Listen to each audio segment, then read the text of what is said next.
She didn't call. She emailed. And not to say thank you. Not to ask about flowers. Or if I wanted to help her pick a dress. Number. She emailed to tell me I wasn't invited. The subject line was blank, just her name sitting there. Emily Collins. My daughter. I smiled for a second, thinking maybe it was a quick update, or a photo, or just a love you mom. But when I opened it, the smile dropped. Hi, Mom, Andrew, and I finalized the guest list. We've decided to keep the ceremony really intimate. His parents prefer it that way. If you'd still like to be part of it, you can watch through the Google Meet link. Should feel just like being there. LOL. That's what she wrote. No, dear Mom. No, thank you for everything. Just here's a link. Like I was a casual observer, not the woman who raised her alone after her father died. I didn't cry, didn't shout, didn't even blink. I just sat there watching my coffee go cold. A neighbor's lawnmower buzzed faintly outside. Someone's dog barked twice, then nothing. And inside the silence, something in me shifted. I typed 4 words. Not 5. Not 3. Just 4. Sure. Enjoy your big day. I hit send. That was it. No sarcasm, no begging. Just closure. I stood. Walked to the sink. Poured the rest of my coffee down the drain. $30,000. Already transferred. Venue. Florist. Photographer. All booked under her name on the money I saved by skipping vacations, wearing the same coat for 9 winters, driving a 14-year-old car because Emily's wedding comes first. But not even a seat at the ceremony, not even a smile in person. I closed the laptop. Slid it back into my work bag. And took a breath so sharp it felt like the first one after being underwater too long. I didn't scream. I didn't storm over. Because sometimes silence speaks louder than any outburst. I went to work like it was any other Tuesday. Hair in a loose bun. Slacks. Buttoned blouse. I sat at my desk like I'd done for the past 17 years. Answered emails. Filed invoices. But something was different. Not in my surroundings, but in me. That email hadn't just excluded me, it erased me. I thought about every birthday cake I baked, every fever I sat through, every tuition bill I paid without her even knowing where it came from. I thought about how she used to call me just to ask if her shoes matched her bag. And now I was not close enough to be in the same room when she said I do. Not close enough. But apparently still close enough to bankroll the entire thing. That night she didn't call to explain, but she texted. Mom, did you get the email? Hope you're not upset. It'll be easier this way, less drama. I didn't reply. I had nothing left to say that would be heard. Instead, I sat out on my porch. Wine in hand. Spring air sharp against my skin. I looked up at the sky, felt the stillness settle in. And I made a decision. I wouldn't argue, wouldn't lecture. But I also wouldn't keep paying for a seat I wasn't even allowed to sit in. If your child cut you out but still wanted your money, what would you do? Would you stay silent, or take back what was yours? They never remember the shoes you didn't buy so they could have the right ones. There was a pair I loved once. Tan suede. Rounded toe, stitched by hand. They were on sale at the outlet in Woodburn. I tried them on twice, walked a few paces in front of the mirror. I remember the feeling like something elegant belonged to me. For once. But Emily needed new books. It was freshman year. Her psych class required 4 separate editions. So I took the shoes off, hung them back on the hook, and smiled at the salesgirl like I was just browsing anyway. Nobody remembers that. Not Emily. Not even me most days. Until now. It's not just the shoes. It's the vacations I never took. The overtime I never counted. The sofa with a spring that stabbed me in the back every time I sat down because the money for a new one went to her flute lessons. Her braces, her college deposit. Luke got the same. A different version of it, but the same. I helped with the down payment on his first house. Co-signed his loan. Bought the couch he still pretends he picked out. They say I gave too much, but I never saw it that way. I was being a mother. I was being useful. Useful, that word. It doesn't sting the first time, or the second. But over time, after enough years of being leaned on, called only when something breaks or needs paying for, it starts to rot in the corners of your soul. I used to think love looked like sacrifice. Quiet, invisible, endless giving. Now I think maybe that's just what being taken for granted looks like. The worst part, I made it easy. I never asked for thank yous. I never asked for space. I never taught them that useful is not the same as loved. And now I wasn't invited to the wedding. But they still expected the check to go through. Still wanted the caterer. The linens. The flowers. Still wanted Mom the magical wallet with no edges and no voice. Not this time. I used to keep a spreadsheet. Not for work. For them. One tab for Emily. One for Luke. Color-coded. Flight tickets, rent deposits, utility bills, tuition top-ups, textbooks, moving trucks, security deposits I never got back. It wasn't about control, it was about keeping up, making sure there was always enough. That nothing slipped.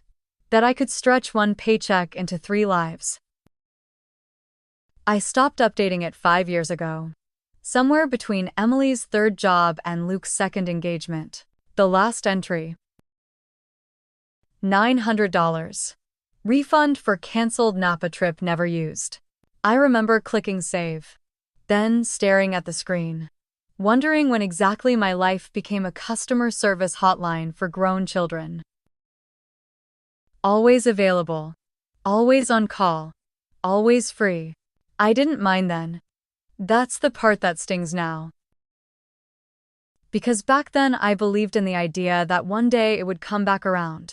Not the money. Just the feeling. The feeling of being seen. Not for what I could give, but for who I had been, who I still was.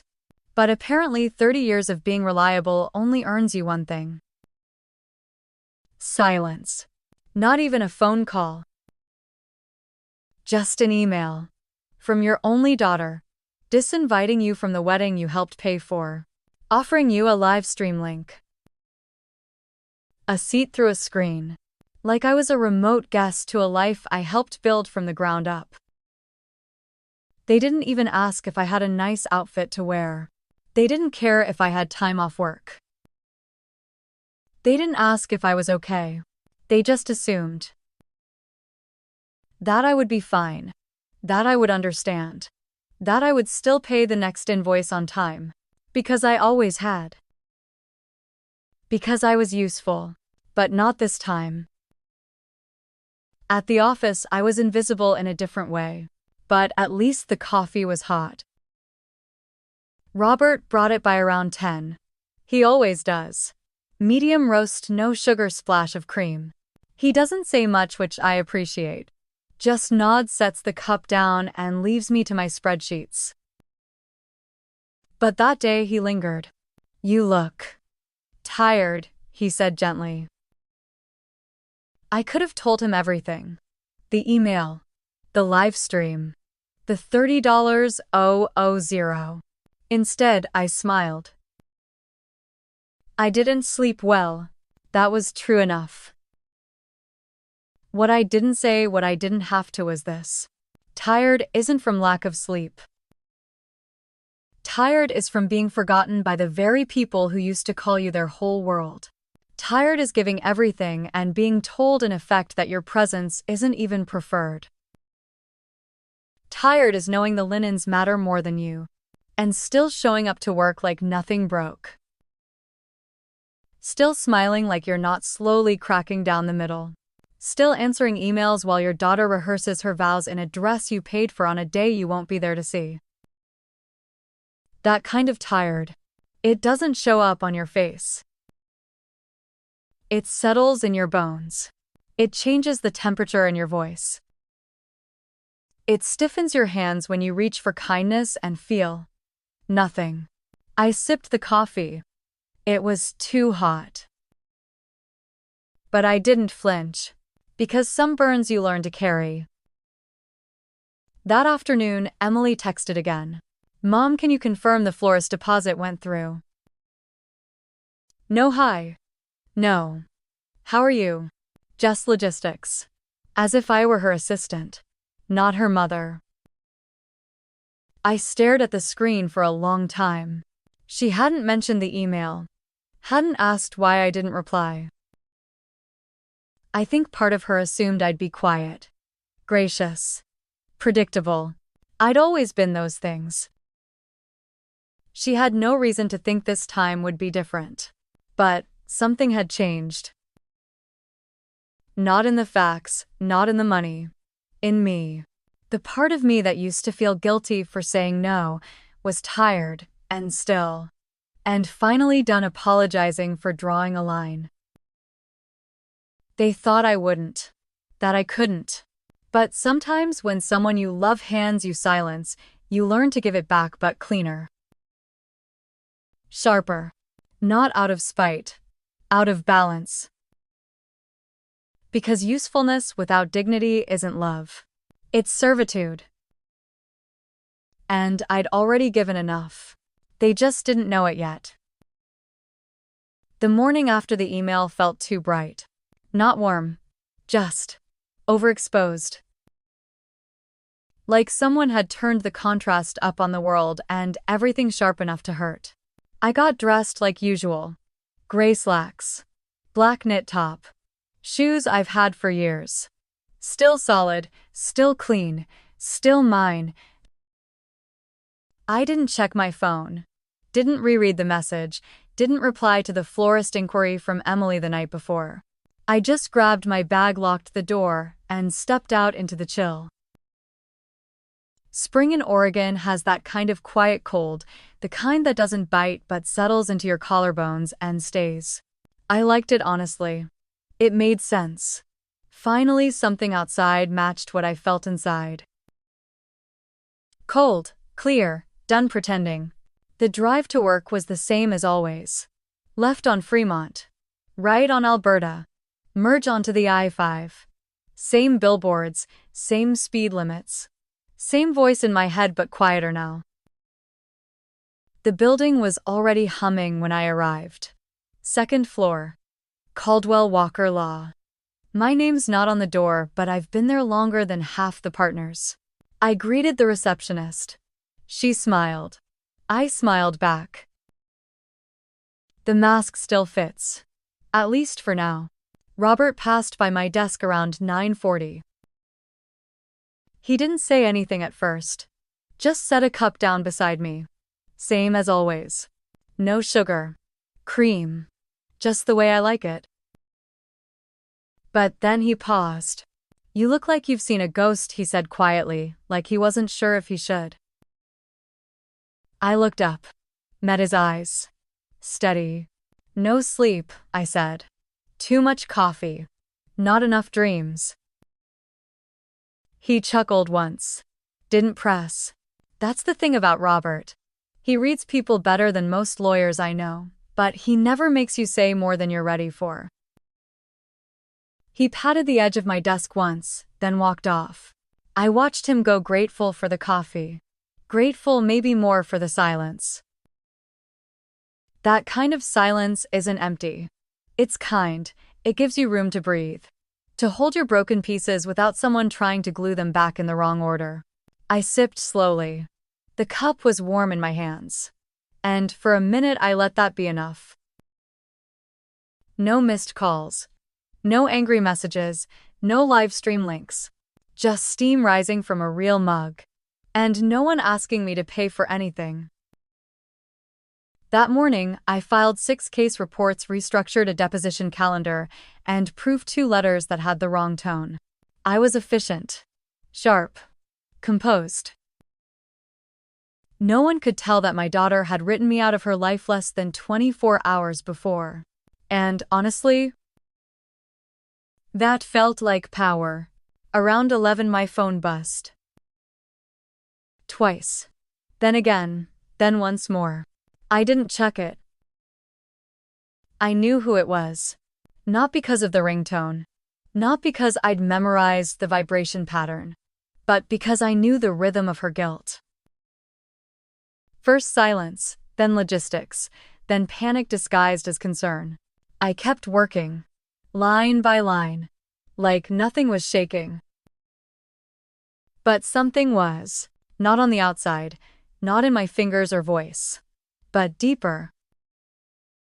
Like a lock inside me had turned. Quietly. For good. It wasn't bitterness. I'm too old for that, too tired. It was something closer to peace. The kind that comes when you stop waiting to be understood by people who refuse to see you. When you stop handing out explanations to those who only want receipts. I didn't owe her a response, not anymore. Not after she reduced me to a screen view and a payment method. Not after she decided that the opinion of a new mother-in-law carried more weight than the woman who once slept upright on hospital chairs just to be near her. I had nothing cruel to say, but also nothing kind left to give. And for once that felt okay. By noon I had reviewed every contract due this week, sorted 2 expense reports, and cleared my inbox down to 0. Productive. Focused. Impeccably still. But beneath it a question kept circling like quiet wind under a closed door. Why now? Why was this the thing that finally pushed me past giving? Not the missed birthdays. Not the I'll call you later. Not the broken promises wrapped in rushed excuses. It was this. 1 email. 7 sentences, no apology. And maybe that's the point. The worst betrayals don't come screaming. They come wrapped in logistics. In polite wording. In hope you understand and LOL. They come from the ones you thought would never let you feel like this. And when it truly hits, it doesn't knock the wind out of you. It returns it. It gives you back the breath you didn't realize you'd been holding for 30 years. That afternoon, I made a quiet decision. I wasn't going to explain myself. I wasn't going to argue or plead. I was just going to move. Quietly, clearly, deliberately. The same way she removed me from that guest list. I would begin removing myself from every line of support they thought would be there forever. Without a word. Just action. After work, I didn't go home. I drove 3 blocks past the usual turn and pulled into the parking lot of First Federal Bank. Carlos was still there. He'd been our branch manager since Emily was in high school. Helped me set up her college fund, helped me rework my retirement plan after Bill passed. Always remembered my name. Always asked about the kids. He looked up as I walked in, surprised but warm. "Mrs. Collins," he said, standing. "What can I help you with?" I sat down across from him. Placed my purse on the floor. My voice was steady. Almost too steady. "I need to cancel a scheduled wire transfer." He blinked. Then turned to his monitor. "The one to the venue in Napa." "Yes," I said. "That one." He typed for a moment, frowned slightly. "It hasn't processed yet. You're just in time." Then he looked up. Soft, careful. "There may be a cancellation fee depending on, may I ask why?" I looked him in the eye. Not cold, not angry. Just finished. "The circumstances have changed," I said. That was all. Carlos didn't press again. Just nodded once. "I'll take care of it now," he said. The click of his keyboard filled the small space between us. I watched the screen reflect in his glasses. Blue and gray. He reached for a form, printed it, slid it across. I signed my name without hesitation. Same signature I've used for 27 years. He double-checked everything. Paused one last time. You're sure, Mrs. Collins, it was a significant amount?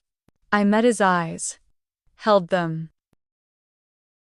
I'm sure. He tapped a final button. Cancelled, he said. That was it. No fanfare, no alarms, no flames.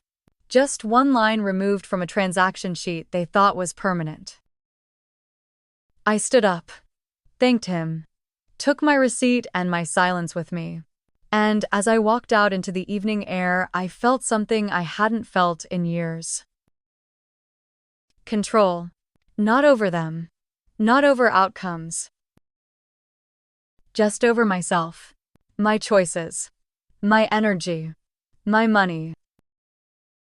For the first time in a long time, my yes was mine again. And so was my no. By the time I got home, the porch light had already turned itself on. Sensor triggered. Set years ago, still loyal. I stepped inside, turned off the alarm, and dropped my keys into the dish by the door. The silence was full. Not hollow, not lonely.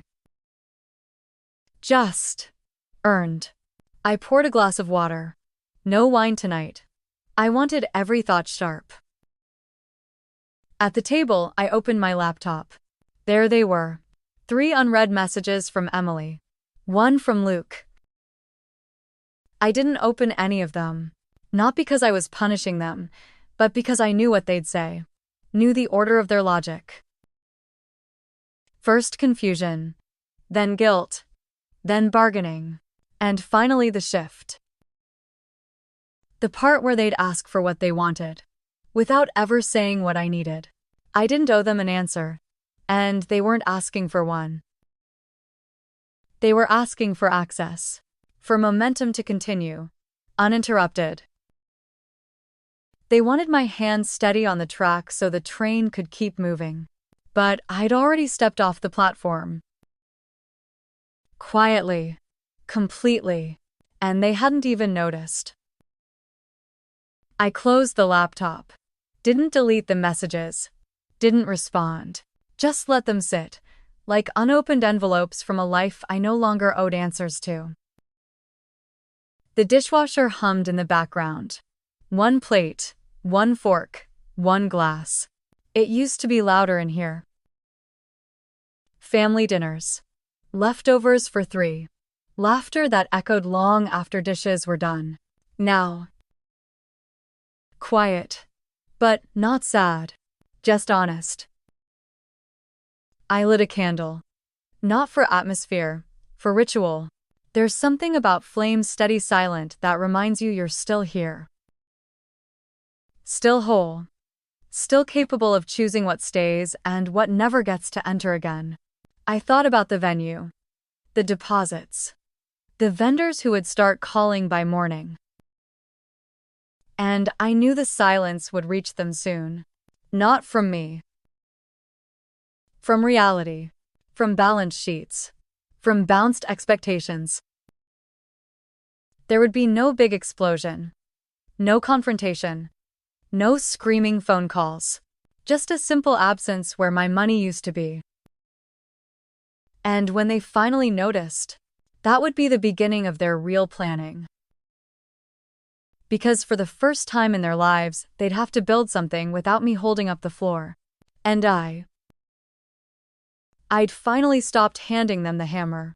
The knock came just after 9. Firm. Not frantic. Not polite. I knew it was him before I opened the door. Luke, still in his office clothes. Tie loosened. Jacket wrinkled in his hands.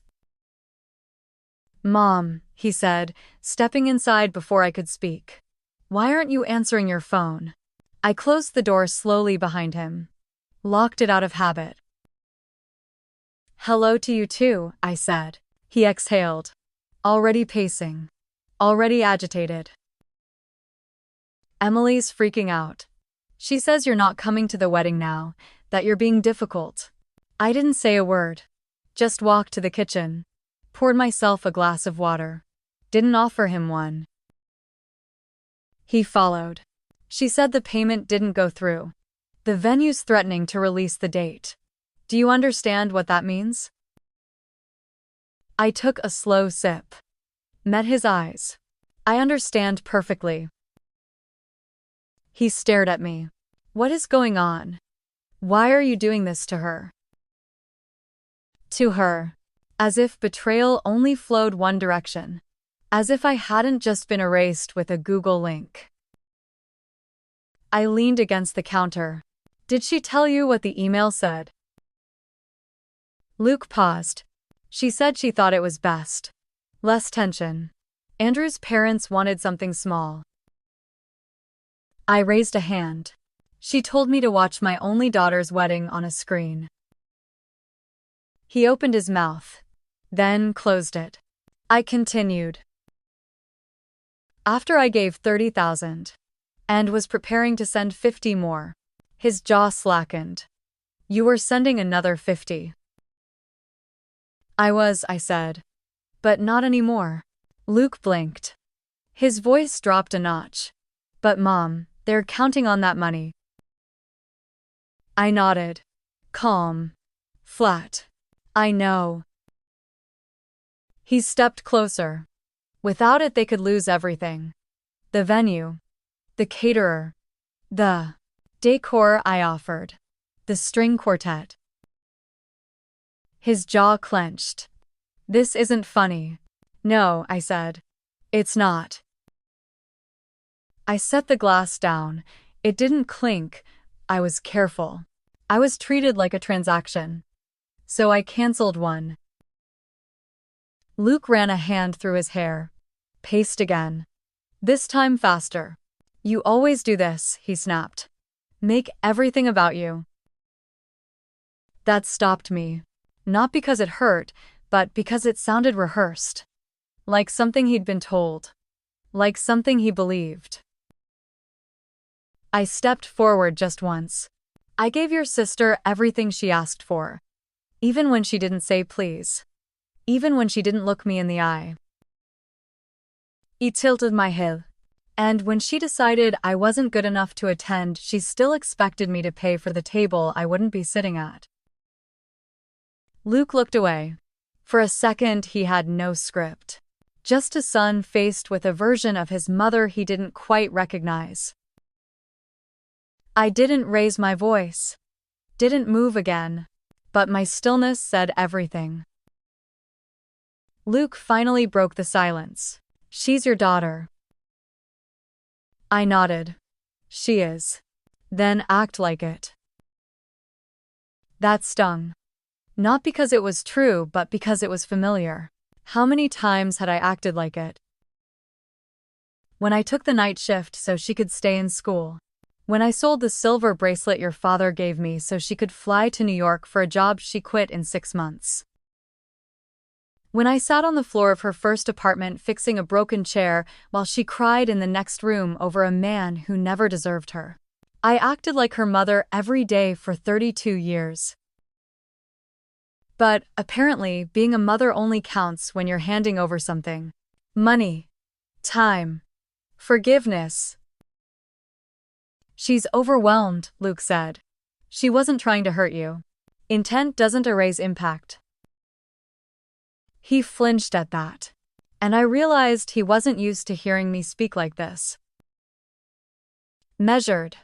Firm. Unmoved.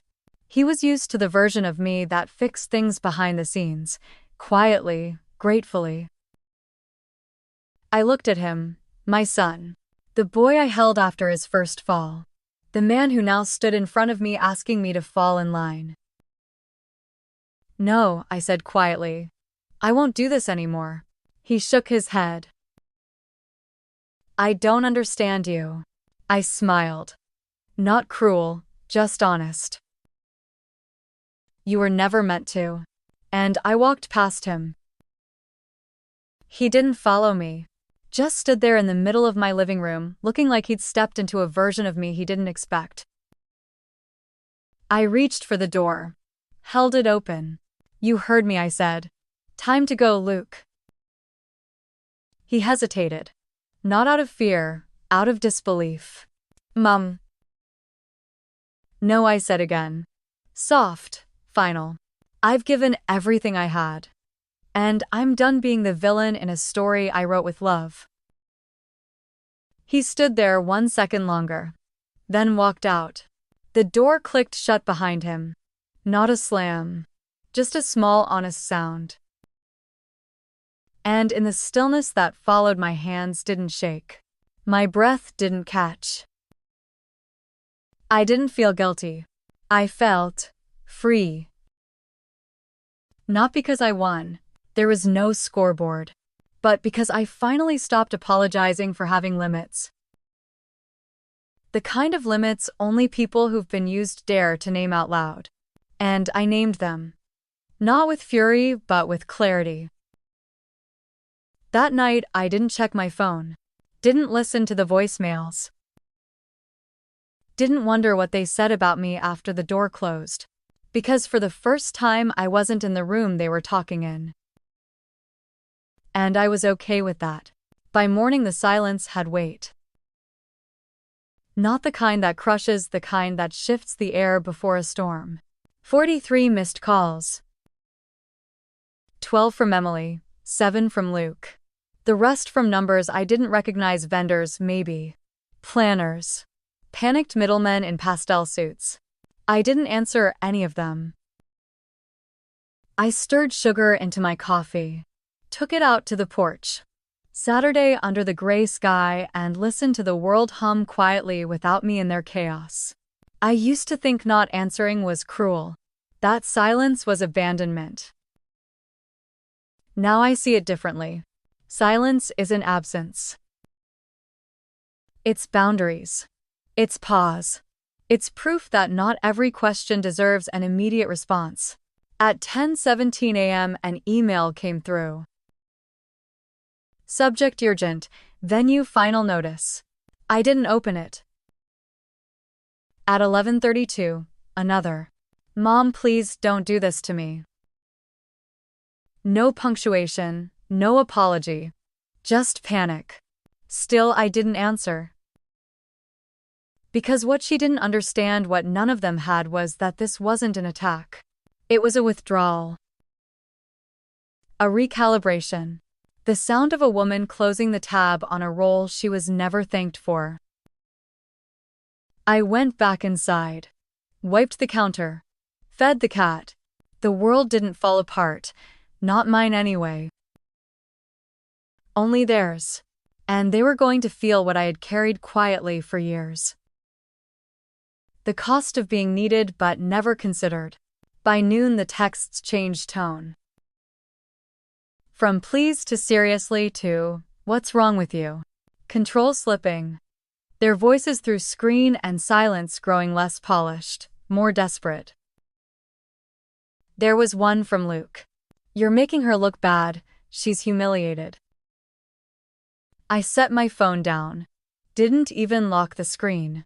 Humiliated. That was the word he chose. Not heartbroken. Not hurt. Not even confused. Just exposed. Because that's what happens when people who rely on you forget to treat you like a person. They build a foundation on your silence, then act betrayed when it finally caves in. I wasn't sabotaging them. I just stopped holding them up. They thought that was the same thing. It wasn't. I stood by the sink watching a droplet of water trace the curve of a glass. Slow, quiet. I didn't move to wipe it. Let it fall. Let them feel what it's like to wait for something that isn't coming. By 3:04 p.m., the long email came. Subject line, Glad, we can still fix this. I opened it. Just once. Half apology. Half justification. Something about pressure. Something about Andrew's parents. Something about tradition guest limit stress. The same words that always show up when people want to soften a sharp edge without admitting they made the cut. She ended with, If we don't pay the balance by midnight Paris time, the caterer walks, we'll lose everything. Please don't do this. I read it, then read it again. Not because I was considering it, but because I wanted to understand just how far removed we'd become. She was no longer asking me to come, just to pay, to rescue, to restore. There was no real offer, no warmth, no moment of recognition like I see you now. Only a proposal wrapped in panic. I didn't reply. Didn't delete the email either. Just closed the tab. And in that small, still motion, I knew I had finally stopped confusing being needed with being loved. At 6:07 p.m., the phone rang again. Same number. Emily. I didn't pick up. I was in the garden cutting rosemary. The air smelled sharp like clarity. My hands were steady. The sky a slate blue. Somewhere, a daughter was realizing that a wedding isn't built on linen choices and guest counts. It's built on relationship. On history. On presence, on respect. And when you erase those things, you don't get to keep the foundation. You don't get to panic text it back into place when the budget crumbles. That night, I poured one glass of wine. Saturday on the porch. Listen to the stillness. No television. No music. Just the sound of a woman who no longer needed to be heard in order to be understood. Because silence when earned is not absence. It's everything they never listened to, finally echoing in full volume. And I was done explaining. The knock was softer this time. Not Luke. Not Emily. Not anyone I expected. It came just before 8. Sunday nearly gone. Porch light already on. I debated not answering. But something told me this one was different. I opened the door. And there she was. Sophia, Emily's oldest friend. From 5th grade. Sleepovers. Cookie dough. Matching Halloween costumes I sewed by hand. I hadn't seen her in years. She looked nervous. Hands folded. Eyes unsure. "Hi, Mrs. Collins," she said quietly. "I'm sorry to drop by unannounced." I studied her. Still had that same warmth in her voice, even behind the worry. "It's all right," I said. "Would you like some tea?" She nodded. I stepped aside. She didn't speak until we reached the kitchen. I poured water. Set 2 mugs on the counter. She sat at the table like she used to. Back when this house was the second home she escaped to. I sat across from her. And waited. She cupped the mug in both hands. Didn't drink yet, just held the warmth. "She's a mess," Sophia said. "No need to explain who." They lost the venue. The florist pulled out. Andrew's parents are, well, not quiet about it. I said nothing. "She knows she messed up," Sophia continued. "She just doesn't know how to fix it." I sipped my tea. Waited. "That's why I'm here," she said finally. "To ask." Her voice lowered. Almost a whisper. "Is there anything she could say or do to change your mind?" I looked at her. Really looked. The same girl who used to sneak extra marshmallows into Emily's hot chocolate. Who once wrote me a birthday card signed "Your third daughter." She wasn't here for manipulation. She wasn't here for damage control. She was here because no one else had dared to ask the real question. I didn't answer right away. Just watched the steam curl from the lip of my mug. And thought, what would it even look like for them to really see me?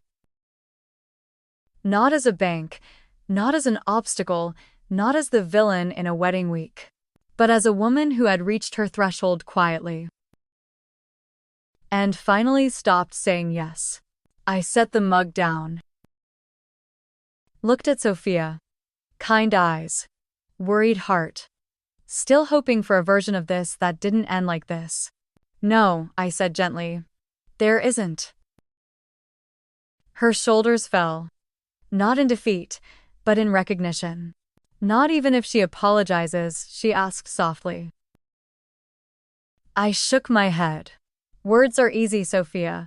Especially when people are desperate, but the people who love you, they don't wait until you cut them off to finally see you. She looked down into her tea. I get it, she whispered. Even if she doesn't.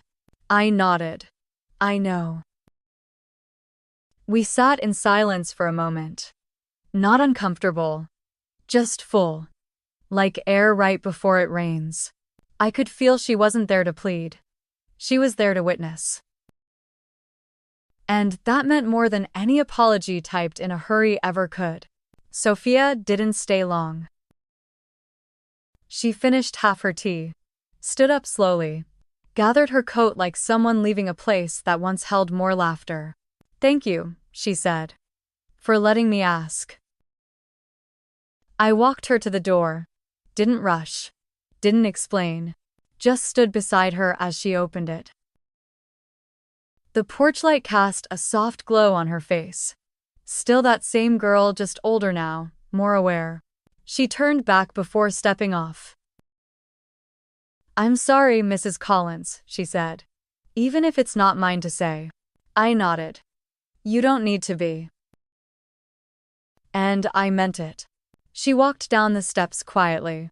No look back, no final plea. And I finally closed the door on a version of myself I had long outgrown. Not in bitterness, not in triumph, just peace.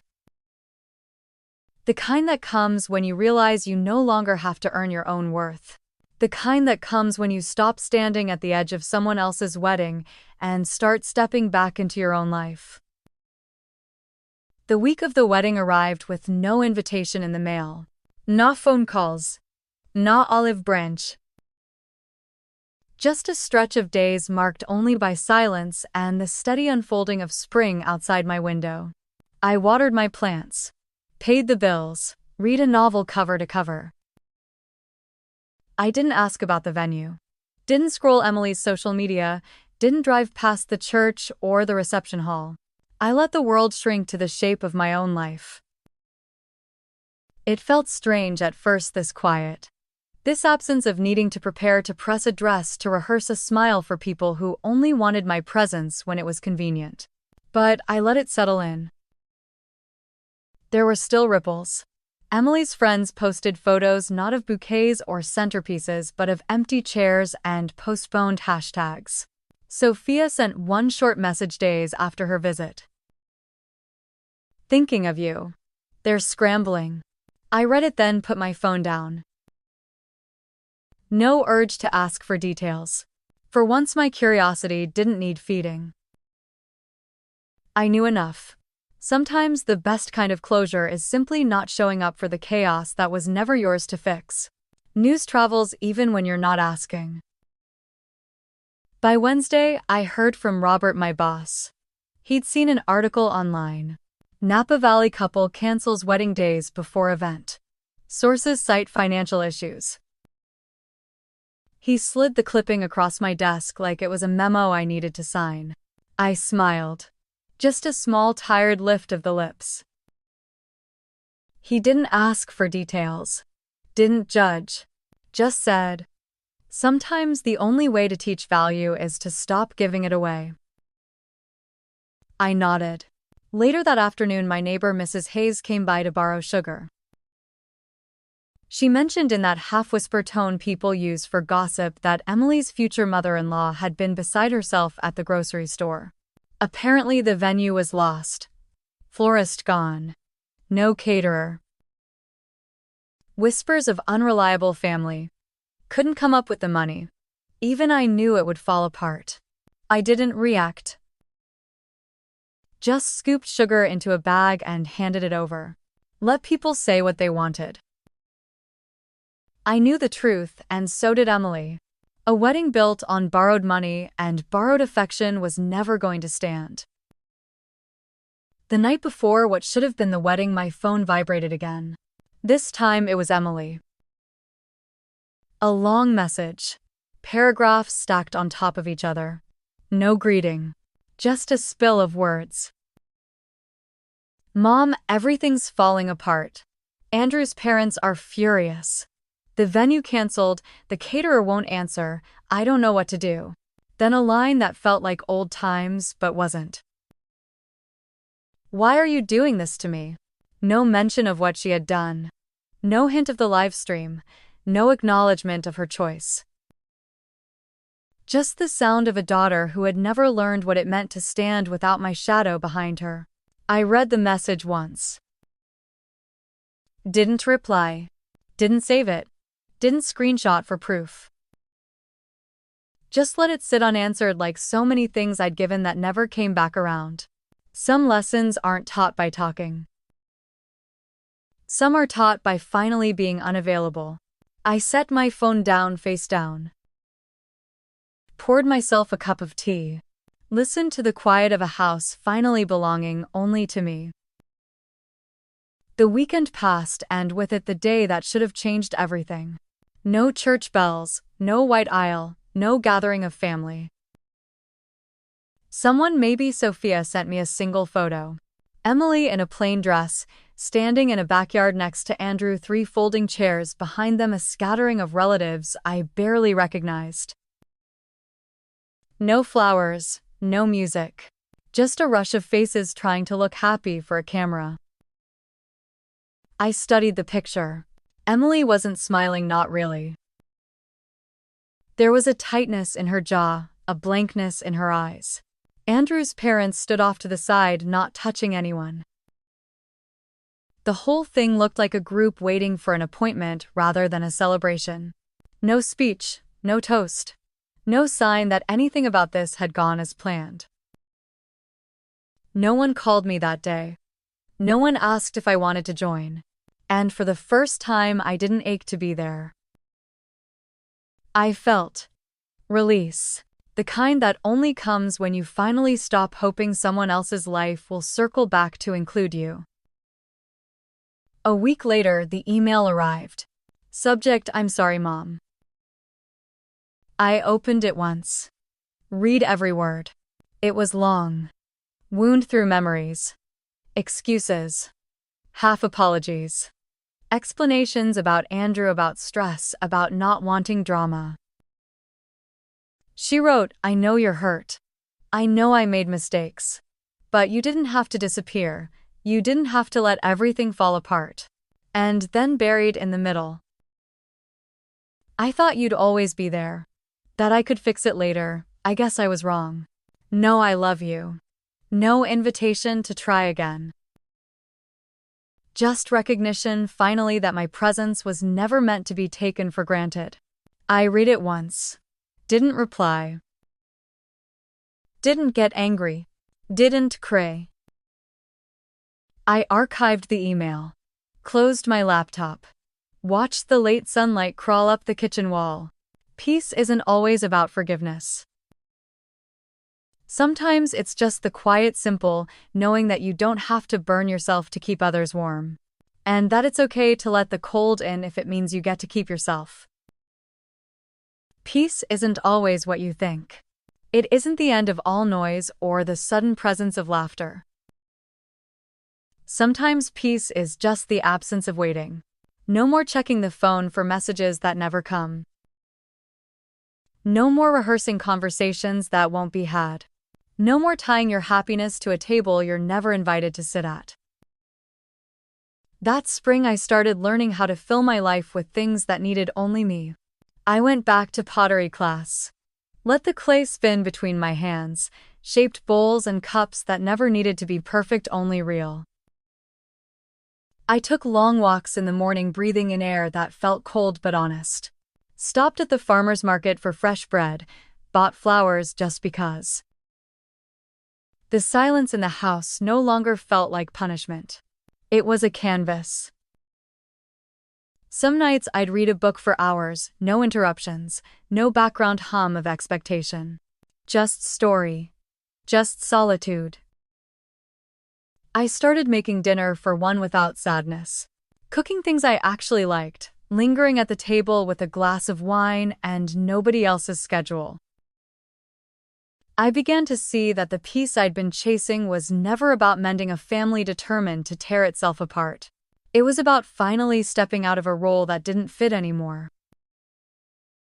About learning that solitude and loneliness are not the same thing. I made a new rule for myself.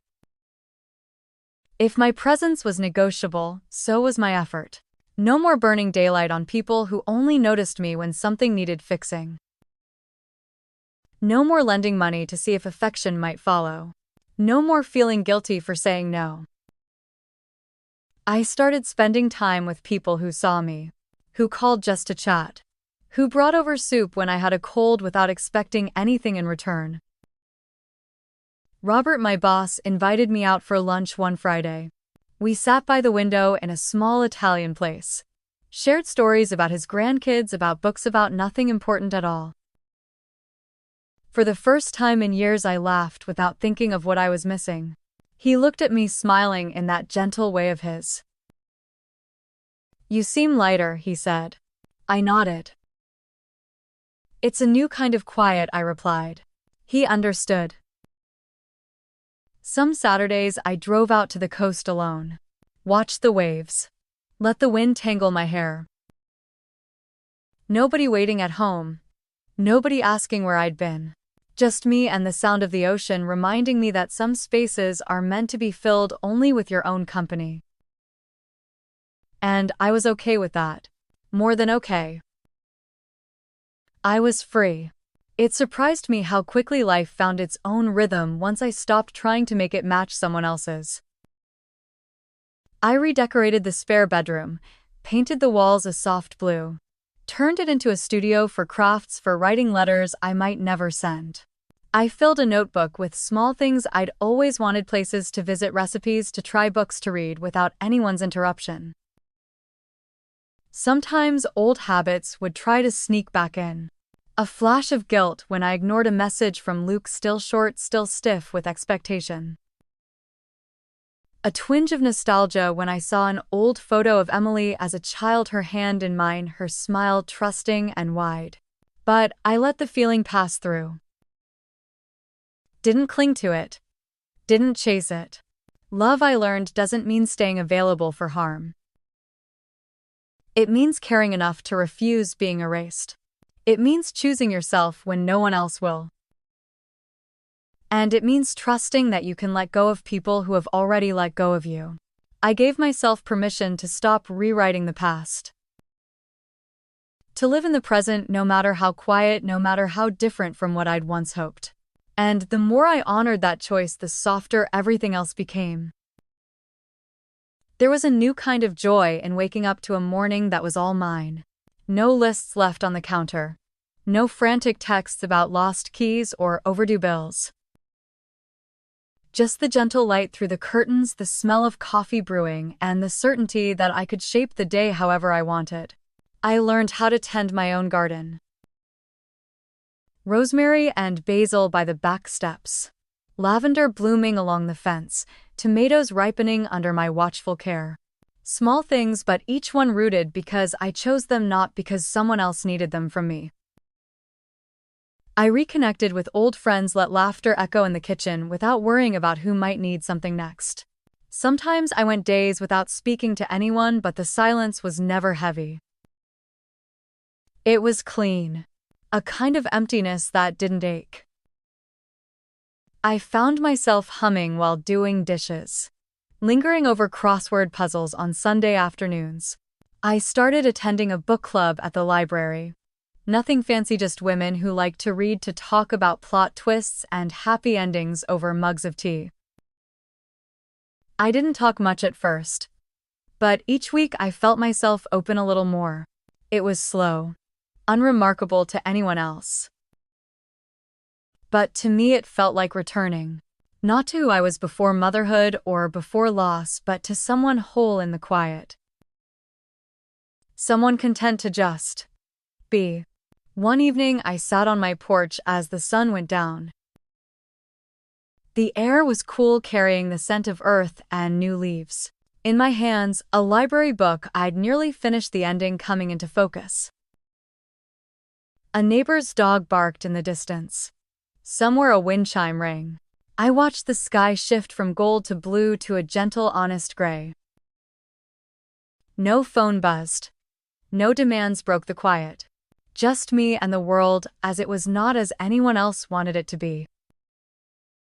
I thought of Emily, of Luke, of the woman I had been for so long, measuring her value by how much she could give. I sent them both silent wishes. For peace. For growth. For the kind of love that doesn't need to be bought or bargained for. Then I let them go. Because peace isn't always quiet, sometimes it's simply the freedom to close your eyes at night without waiting for the next shoe to drop. Sometimes it's the weight that lifts when you finally stop chasing invitations to rooms that were never yours. And sometimes peace is a porch, a cool breeze, and the soft, steadfast knowledge that you are at last enough. No more burning. No more bargaining. Just enough. And for me, that was more than quiet. That was home. The first Tuesday of May, I walked into the community center with nothing but an old tote bag and a name tag that read Margaret. The room smelled of acrylics and turpentine. Windows thrown wide, sunlight pouring over easels and rows of blank canvases. A dozen strangers filled the space: a retired nurse, a man who only painted from memory, 2 college kids home for break, a woman named Janine with blue-streaked hair. I chose a seat by the window. Set down my things, tried not to fidget. The instructor, a soft-spoken man in wire glasses, showed us how to mix color, how to let the brush do the work. At first, my hand shook. I worried about the mess, the way blue bled into yellow, how nothing stayed inside the lines. I'd never done this before, just for myself. No one watched. No one needed anything from me. As the hours slipped by, I let my shoulders drop. Laughed when a drop of green landed on my sleeve. For once, mistakes felt light, part of the picture, not proof of failure. After class, Janine came over, her own hands splattered with purple and gold. Coffee, she asked, like it was the most natural thing in the world.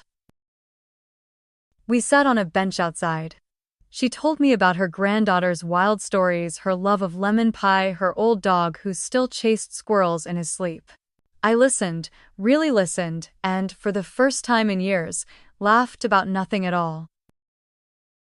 When I got home that afternoon, I set my half-finished canvas on the kitchen table. It wasn't beautiful. It wasn't perfect. But it was mine.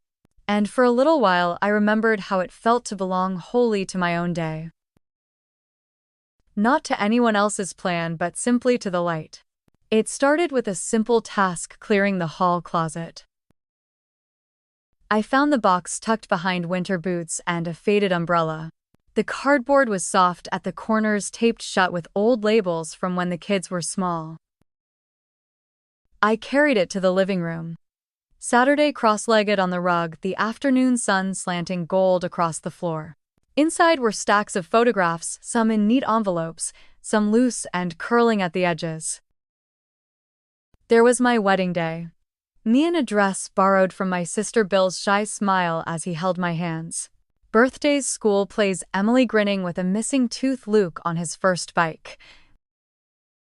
For a long time, I let each image settle. Not rushing, not searching for meaning. Just letting them be what they were.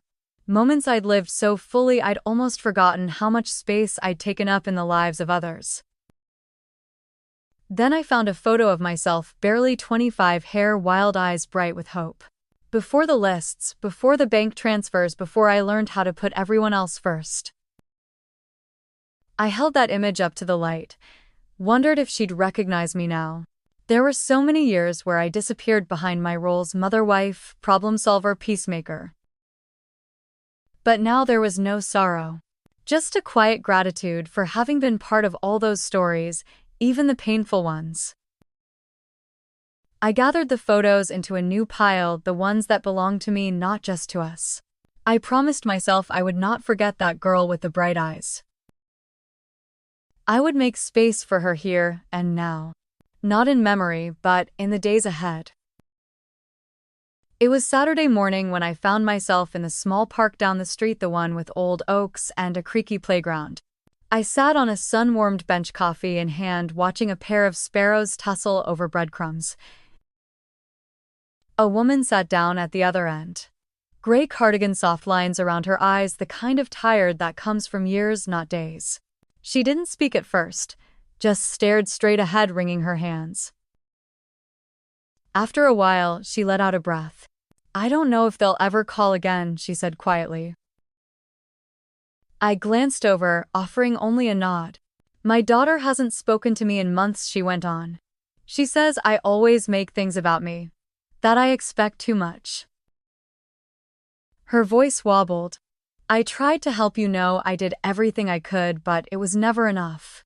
I knew that ache." We sat in silence, the birds, our only audience. Finally I spoke. "Sometimes setting boundaries is the bravest thing you can do. It isn't punishment, it's self-respect." She looked at me, tears shining. "Does it get easier?" I thought about it. Really thought.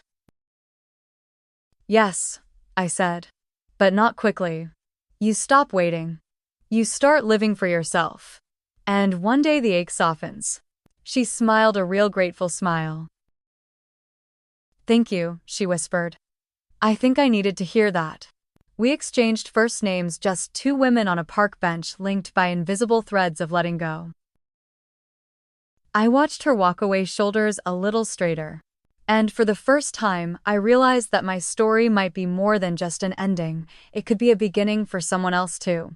On a whim, I packed a small bag and pointed my car west. No itinerary. No one to check in with. Just a tank of gas and a stretch of road running all the way to the coast.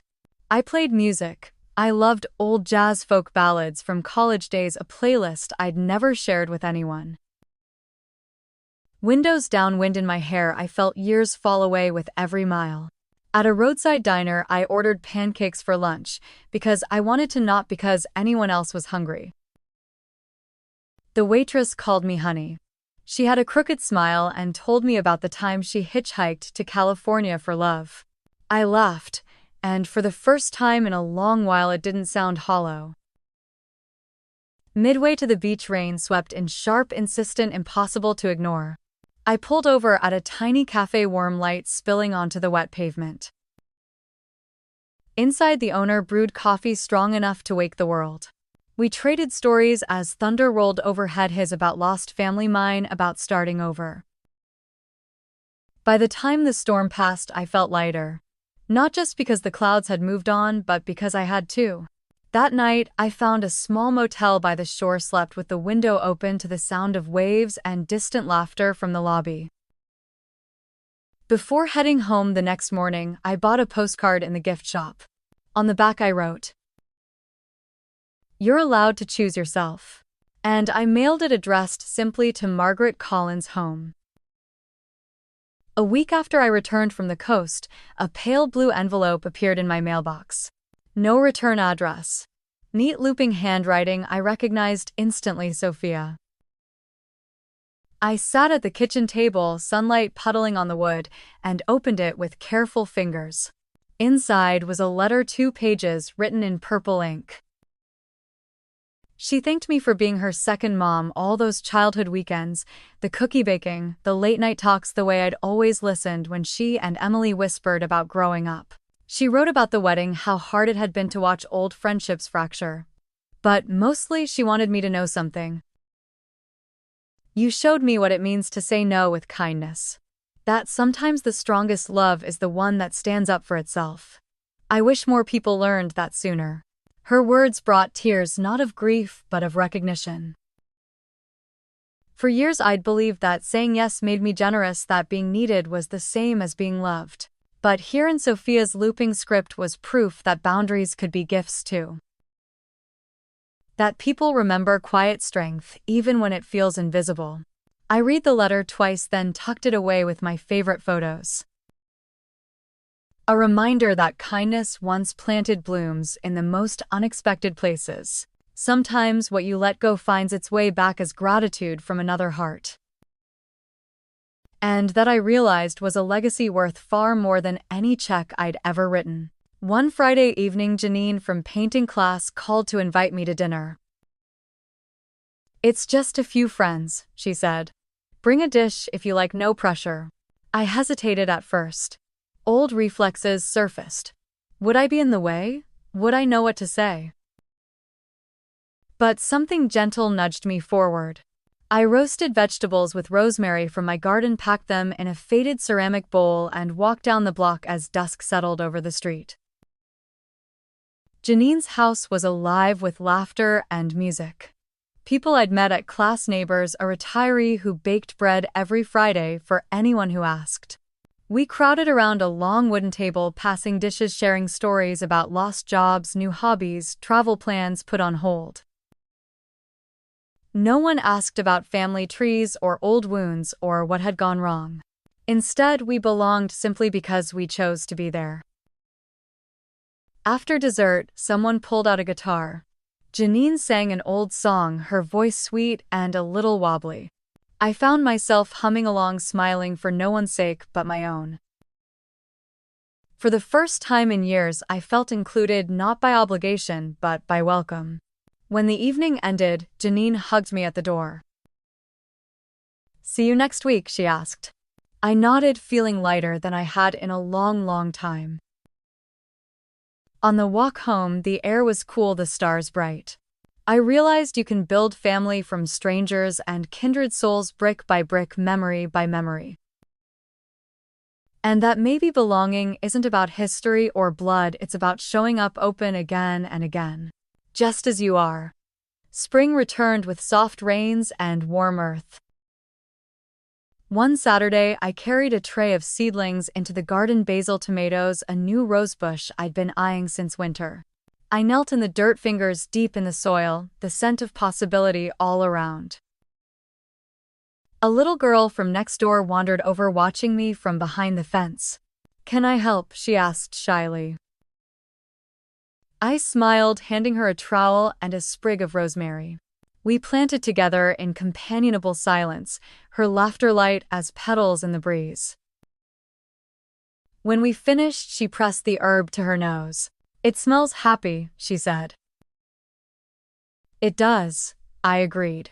She ran home to show her mother, and I sat back on my heels, gazing at the rose we'd made. A small act, but a reminder that kindness once planted finds a way to grow. I wiped my hands on my jeans, feeling the sun on my back. No more chasing love or proving my worth. Just giving freely where I choose, when my heart is open. I stood and brushed the earth from my knees, listening to the gentle buzz of bees, the distant bark of a dog, the comfort of my own breath. I went inside, made tea, sat on the porch with a good book. Evening settled slow and golden around me, and I knew whatever came next, I was rooted. Ready for another season. Not waiting for invitations or apologies or the approval of anyone else. Just living. Gently, steadily, and finally enough. As I sit on my porch in the golden light of evening, a gentle cup of tea warming my hands, I feel a peace I never thought I'd find. Not the kind that comes when the world bends to your will, but the kind that blossoms quietly when you finally choose yourself. The garden I've tended, the friendships I've grown, the laughter that returns in small, honest waves. All of it reminds me that belonging isn't a place or a title.